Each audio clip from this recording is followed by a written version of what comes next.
get real. No. Nope. This Just is stop. a sham. It's finally here. Drum roll. Welcome to DBL. How we living on this Thursday? We living well. We living large? Yeah.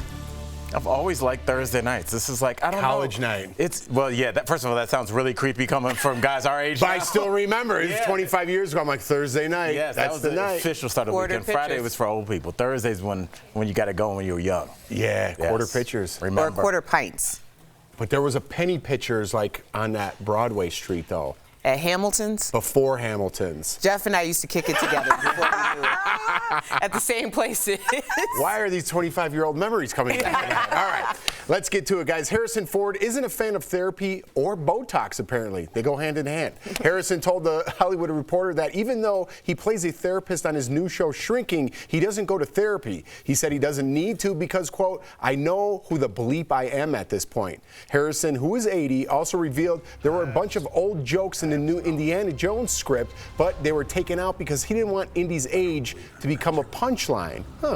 He de-ages in the movie, and he says he's never had Botox, lasers, or filler on his face. He also revealed... Just CGI. Yeah, it has. That's CGI. So yeah, we it know. is CGI, yeah. His wife Calista Flockhart revealed she won't fly with him in vintage planes anymore. Harrison crashed his vintage World War II plane on a golf course in 2015. I golf at that golf course like once a week when I lived in LA. Really? It's Penmar Golf Course, and it's right across the street from Santa Monica Airport. So when he was coming down, he knew he couldn't make it, so he used the golf course as a runway, and he just Smart. crashed. But it's a small little hole. Me and my friends are like, Harrison Ford hole. If you get a hole in one, you get $100. I love that. I didn't have $100, and no one got a hole in it. Yeah. The Harrison Ford hole. Yeah, well, my son used to go to elementary school right over there, so I know the area. But, you know, I look at him, and it's like my only issue with this, I'll tell you what I disagree with him about and what I agree with him about. I disagree about taking jokes out of the script. I get maybe one or two, but I don't feel like that's the actor's purpose. I don't know. I don't think that. I think he's right. Then it becomes a whole joke about how old he is over and over and over again. Like the best thing of Danny Glover is he's like, I'm too old for this blank. And he said it once and that was the joke. But if you make it that Indiana Jones is too old, the credibility of Indiana Jones goes down. I don't know if the Danny Glover, that was a joke. No, It's not no, like but it that's stood like the the test of time. Remember Danny Glover? Like, no, in Lethal Weapon, that's like the line people. I know when he said it. Yeah, so I don't think that's he just like said it in passing. But here's what I do agree with him about. I agree that this is going to be controversial. It's late night, but I think therapy's getting a little overblown now. Oh Lord! I think it's too Becoming much. cool? It's becoming too much now. It's too much. I think it's important. I think it's too much now. Dude. I get it. You can't Al This Jackson. is how I feel. Way to push that Why? envelope, buddy. I have been to therapy, but I do feel like there's a point where it just becomes a thing that you're doing rather than a thing that is helping. Okay, well then maybe you need a new therapist, and that is actually a thing as well that we don't talk about. It's true, if you're not there moving are enough, people yeah. like you're like, okay, I went to therapy, I checked it off the box. Well, honey, if it's not working, That's then maybe right. you should try a different approach. But how do you know that it's worked? Within three. Well, I mean, you can tell in terms of like if you're making progress or not. That's something that you can understand about yourself.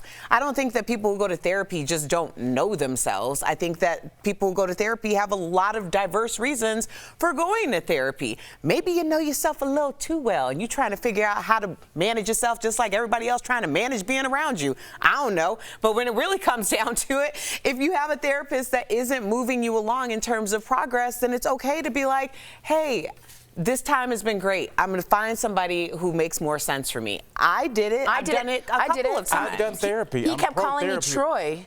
And I said, you're not the one for me. Troy. Because he just wouldn't know, he wouldn't get my name. I'm like, you don't care. And that's kind of my, I don't know. This is not the platform to do it. But this is not the time to be saying like anti-therapy. I'm There's not so anti. many See, people. I'm not anti. I just said it's becoming a little bit much.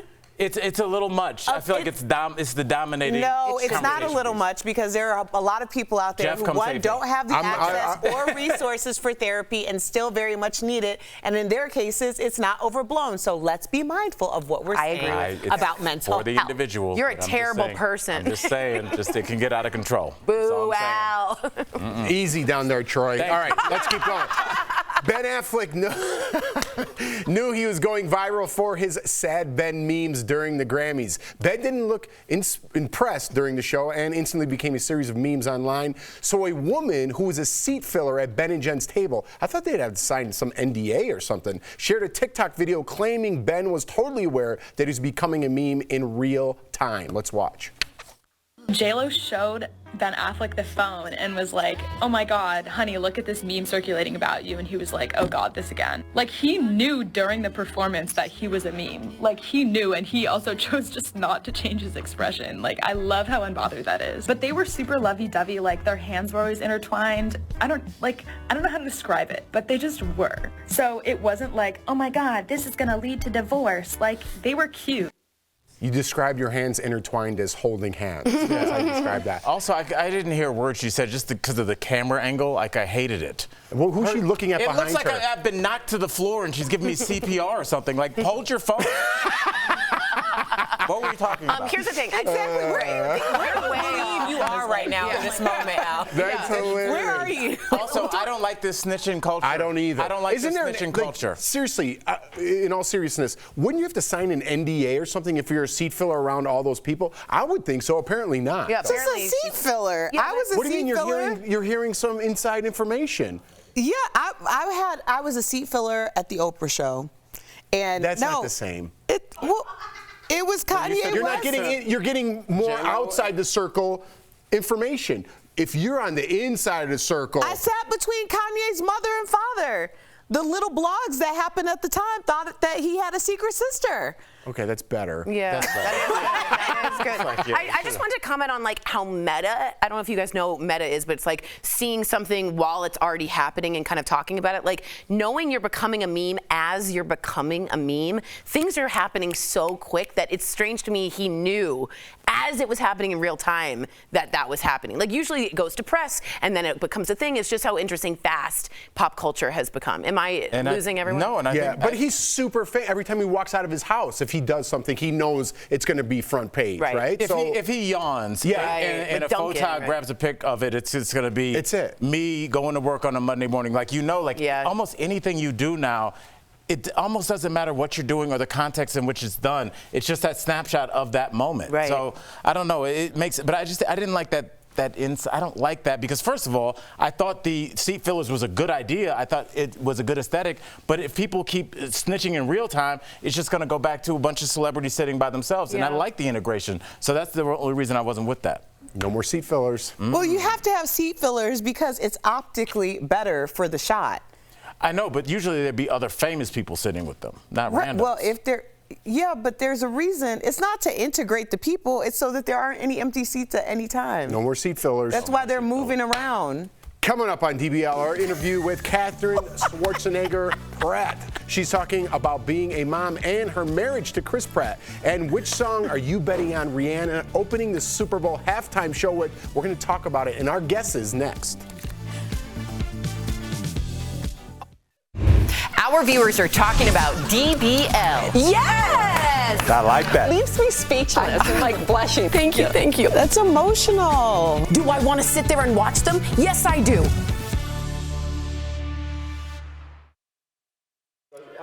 Okay, so we are explaining to Al how seat fillers work. It's not to integrate celebrities with regular people.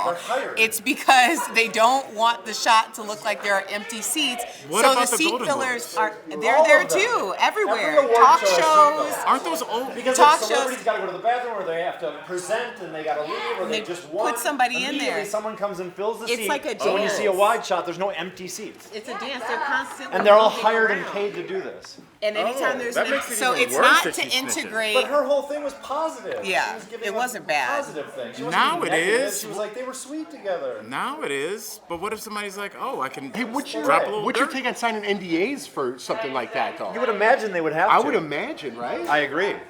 You'd think they probably do. These people like, hey. Well, because I imagine they do have to sign something like that, or some sort of NDA. I would think, yes. Yeah, right? I really Part of the wouldn't business, see you know? a point But to like what she signing was an saying NDA. wasn't negative at all. It was just wasn't. positive. No, it wasn't She's negative. positive, but I mean, it's just getting like more seat fillers to be like, oh, I have a story too.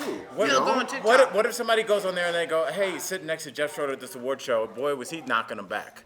Like after That's what I'm saying. And then that's how. And you're something just could taking start. a part of me drinking. They do have to sign something. Right. So if I spilled a drink, they're like, Jeff was sloppy drunk. It's like, dude, you sat here for 1 second and I spilled a drink. But you're How could you say I've that? also never heard missing, seat fillers talking, making Yeah. me think they probably generally do sign in some sort of NDA. Or maybe people just call cap because that's the big thing now. Anytime you have a story online and you sell it, no matter how big or small, people are like, cap, it's a lie. So I'm sure she's probably Dang, getting I just don't as even know what many. cap I didn't know what cap. I asked Al. He said it means I do, lying. I It means do. lying. Don't cap yourself. I don't know.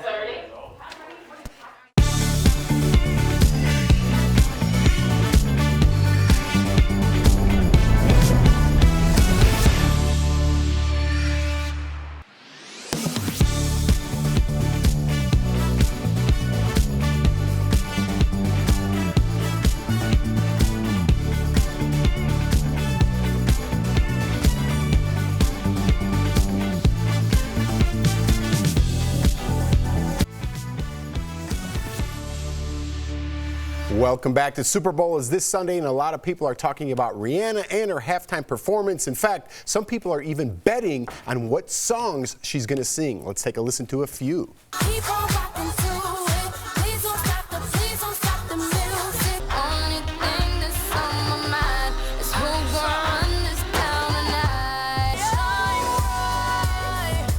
tonight, you and I. We're beautiful like diamonds in the sky. You can stand under my umbrella.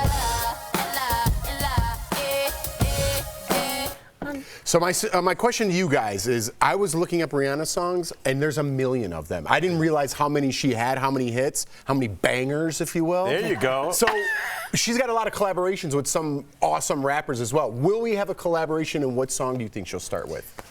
Oof, I don't know. For some reason, I always think Umbrella. I think Umbrella might close it though, because I imagine rain. No, they're not gonna take soak the anything to field. mess that field up. No, the Super Bowl stage will have rain. Do you think Jay-Z will come out during I Umbrella? don't know. He's producing it, so I wonder the same thing. But I do know that I do think it will start with blackness, and you hear.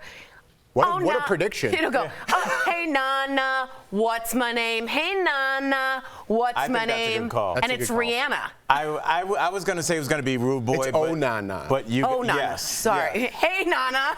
Yes, Hey, Grandma, Hey, I'm on the Super Bowl. I'll tell you this. We got to go, but I'll say this. When we were running that montage, it was just such a pleasure because Tori, you love Rihanna Love it. so. Like she's up here diamonds tapping in her the foot on the sky. apple box underneath us. Like that's how she makes people feel. Oh, like yeah, run every this song, town. I was like, can we stop the show and just turn the music up? Like I just love her so much. I hope that this game doesn't interfere too much with this Rihanna. I know. I think a Trying lot to of have. people. You should tweet that. That's Agreed. funny. That's who Rihanna's writing those songs for Troy down there. That's All right, right. we'll be right back. Run this town tonight. Glendale, Arizona, the home of this year's big game. And we're all counting down to kickoff, whether you've got a dog in the fight or you're just in it for the food and the halftime show. This year, almost 193 million adults plan to watch the big game on Sunday. Over half of those people will either throw or attend a party with plenty to eat and drink. The National Retail Federation estimates Americans will spend $16.5 billion this year on festivities. That averages out to about $85 a person. Obviously, food and drinks are the most important purchase for the game, and the numbers are ridiculous. How does 12.5 million pizzas sound? What about 10 million pounds of barbecue ribs? But the big winner, 1.45 billion chicken wings, will be eaten on Sunday. That's enough to give every man, woman, and child in the United States 4 chicken wings each. How about a cold drink? The beer will be flowing on Sunday, with Americans drinking as much as 325 million gallons of beer.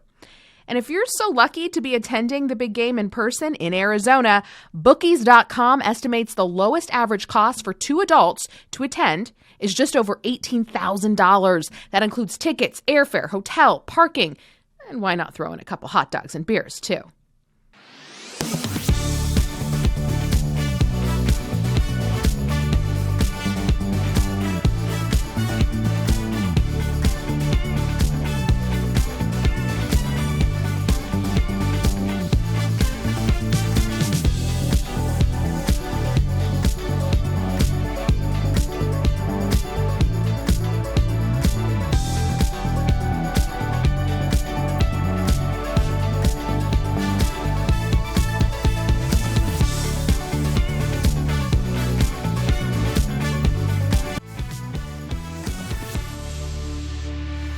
Welcome back. Catherine Pratt joined us earlier and showed us how her new children's book was inspired by sisterhood. Let's take a look. Hi, Catherine. Welcome to DBL. Hi. Thank you for having me. Catherine, I have to tell you, I read the book last night to both of my kids who are both scared to sleep in their rooms, and it hit us all. So you could not have written a better book, at least for my family. So well written and illustrated. Now, you do have 2 girls of your own. Did they inspire this book? Is this based on them? It's actually based on the relationship that I have with my sister, Christina. She's 19 months younger than me, and I leaned on her so much growing up to just be brave and to help me in so many different moments. I made her do everything first, even though she was younger. So I wrote this book just as a tribute to the dynamic between us and to the sisterly bond in that relationship. And I actually had just had my first daughter when I started writing this book. And then by the time I finished this book, I think I was very newly pregnant for the second time, but I didn't know if I was having a girl or a boy. So it's just a pleasant surprise that I'm able to be here talking about sisterhood. I have 2 little boys myself, and my parents were such an influence on how I parent them. So what's the best advice your mom, Maria Shriver, has given you about raising your 2 little girls?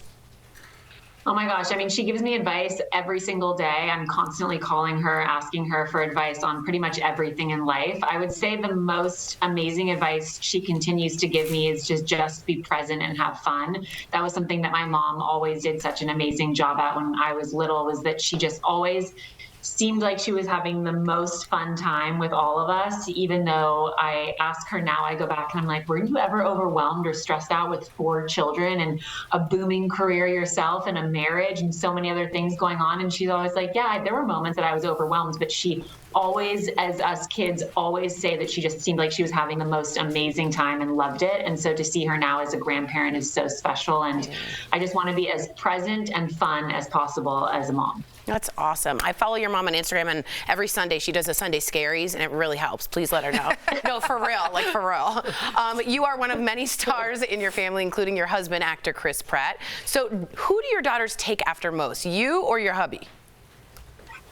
Oh my gosh. Well, my youngest is 8 months, so I'm still like starting to see little parts of her personality now come out as she kind of gets older and kind of has new things going on. But I would say my 2.5 is such a good, my 2.5-year-old Lila is such a good blend of both Chris and I. She's, you know, really funny, just like her dad, and she's really sweet and gentle, just like I was as a kid. So I would say both of them have great mixes of both of us, and it's so fun to just watch their little personalities come out and also see the 2 of them just interact with each other as sisters, and to see the similarities between my sister and I growing up. And to see that with them is so cool. That's awesome. Well, let's get to you and your husband. I wanted to ask you guys, do you have any special Valentine's Day traditions? In full disclosure, I'm going to steal them and pretend like I came up with them. So. I mean, it's crazy Valentine's Day is already coming up. It feels like it just like came out of nowhere, but we're going to just, I think, be home with the kids. We have all 3 kids with us. And so we're going to, I think, have dinner with my siblings and maybe my parents and just make like a big night of it, because he's working. I'm doing some book work too. So it's, we like to make Valentine's Day more a fun family love day than just the 2 of us, because I feel like we like to kind of go out a couple days ahead of time, do something for Valentine's Day, which usually ends up with him being the one to cook a meal in the kitchen, because I don't know how to do any of that, and he's amazing at it. So it works out well. Well, yeah, I rather. Are flowers involved? Because to be honest with you, Catherine, Valentine's Day is stupid. No. Am I right? No. It's not stupid. She's the worst. Flowers are the best. I'm like a total. I love flowers. I also just love love, whether it's sibling love or, you know, in a relationship, parents, family, whatever that looks like. I just love all of that. So it's a fun holiday. Definitely buy the flowers. If that's what you're slightly asking me. Spend the money and get the flowers. I guess I have to now. Yeah, you do. Good answer, Catherine. Good answer. Thank you so much for joining us. DBL Nation, if you're looking for the perfect bedtime story for a child, pick up a copy of Goodnight Sister. It's now available wherever books are sold. We appreciate you. We'll be right back. Thank you.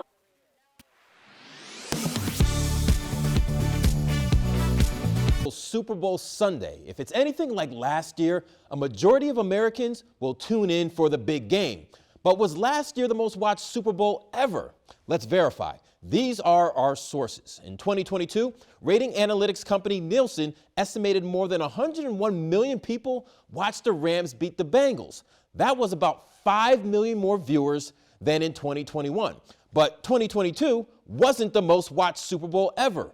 That record was set in 2015 when more than 114 million people tuned in to watch the Patriots narrowly beat the Seahawks. The NFL argues those ratings don't include people who watch the game together, like at a bar or a Super Bowl party. The league even commissioned a study to back them up. It estimated more than 200 million people really watched last year's game. That's a lot of people, but who knows, maybe we'll set a new record this weekend. This February, love is in the air with a luxury included vacation to Sandals Dunn's River. Watch DBL every day and start entering for your chance to win the trip of a lifetime.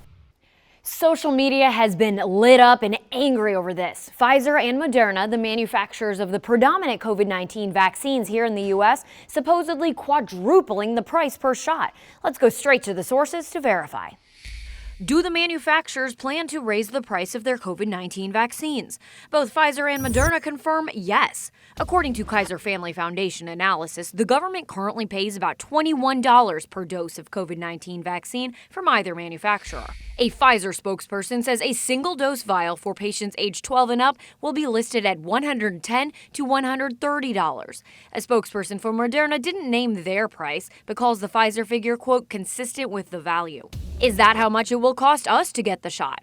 Not in most cases. KFF reports Medicaid, Medicare, and the vast majority of privately insured patients will continue to be able to get the shot for free. Vaccine company programs could help, but people without insurance won't have a government pathway for free shots. Why the big price increase? Even before announcing the end of pandemic emergency declaration, the Biden administration shared plans to transition the country away from a federally funded pandemic response in the coming months. After that, vaccines will be distributed within the traditional healthcare system. A Pfizer spokesperson explained to us that raises their distribution and transportation costs, and making vials that are single dose for widespread use is much more expensive than the multi-dose vials they use currently. However, some members of Congress, including Senators Elizabeth Warren and Bernie Sanders, refute this explanation, calling it corporate greed and calling the manufacturers to testify on the Hill. That's in part because of the reported billions of dollars the manufacturers have made since rolling out their respective vaccines. And remember, Moderna's was developed with nearly $6 billion in taxpayer funding, according to the NIH. But as another reminder, as of now, COVID-19 shots are still free for anyone who wants one, including boosters. With your Verify, I'm Abby Larico.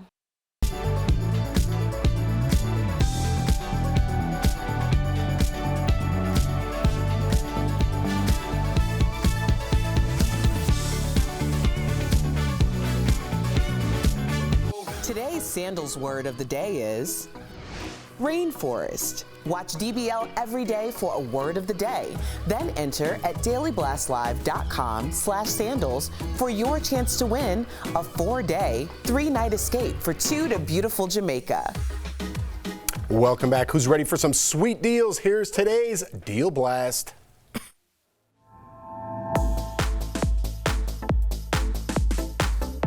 What do you have for us today? Hi, Tori. Hey, DBL Nation. We are super excited to show off all of the items today. And trust me, everything that you're going to fall in love with. Yes! So check out this for the chef in your house. Whoa! We've got the Cuisinart 8-quart stainless steel pressure cooker.